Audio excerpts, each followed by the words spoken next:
এদিকে ঈদ উপলক্ষে নিরাপত্তা ব্যবস্থা নিয়ে কথা বলছেন ডিবি প্রধান। আমরা সেই বক্তব্য সরাসরি শুনতে চলে যাচ্ছি। ডাকাত, চাঁদাবাজ ও বিভিন্ন অভ্যাসগত অপরাধীদের গ্রেপ্তার করা হয়েছে। তাছাড়া ডিবির মাদক বিরোধী অভিযানে বিপুল পরিমাণ অবৈধ মাদক সহ উল্লেখযোগ্য সংখ্যক পেশাদার মাদক কারবারিকে গ্রেপ্তার করা হয়েছে।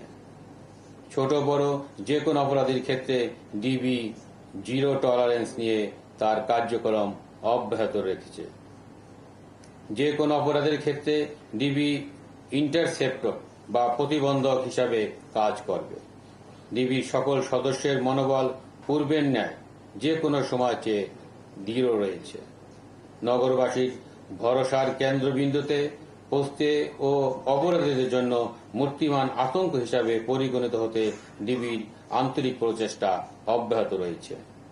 ডিবি তার কার্যক্রমের মাধ্যমেই থাকতে চায় নগরবাসীর ভরসার কেন্দ্রস্থলে, জনগণের দোয়ায় ও প্রার্থনায়। কোনো ফাঁকা গুলি নয়, বরং দৃশ্যমান অ্যাকশনের মাধ্যমেই ডিবি নগরবাসীর আস্থার প্রতীকে পরিণত হচ্ছে। ঈদ শেষে মহানগরবাসী যাতে নিরাপদে ও স্বস্তিতে ঘরে ফিরতে পারে এবং কোনো ধরনের বিরূপ পরিস্থিতির সম্মুখীন না হয়, সেই জন্য ঈদ পরবর্তী সময়ে বিশেষ অভিযান পরিচালনা করবে ডিবি। ছিনতাইকারী, চোর, চাঁদাবাজ ও বিভিন্ন অভ্যাসগত অপরাধীদের গ্রেপ্তার করতে ডিবি 8টি বিভাগের উল্লেখযোগ্য সংখ্যক টিম কর্তৃক মহানগরের বিভিন্ন কৌশলগত স্থানে এই অভিযান পরিচালনা করে আসছে।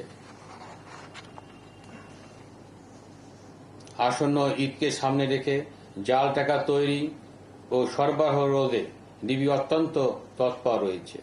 ইতিমধ্যে ডিবির অভিযানে বিপুল সংখ্যক জাল নোট তৈরি সরঞ্জাম সহ চক্রের বেশ কয়েকজন সক্রিয় সদস্যকে গ্রেপ্তার করা হয়েছে। তাদের কাছ থেকে পাওয়া তথ্য ও গোয়েন্দা তথ্যের ভিত্তিতে ডিবির অভিযান অব্যাহত রয়েছে। এছাড়া অনলাইনে জাল নোট বিক্রয় ঠেকাতে ডিবির সাইবার টিম সার্বক্ষণিক অনলাইনে নজরদারি রেখেছে। জাল নোট তৈরি, বিক্রয় ও সরবরাহ রোধে পূর্বের যে কোনো সময়ের চেয়ে কঠোর অবস্থানে রয়েছে ডিবি।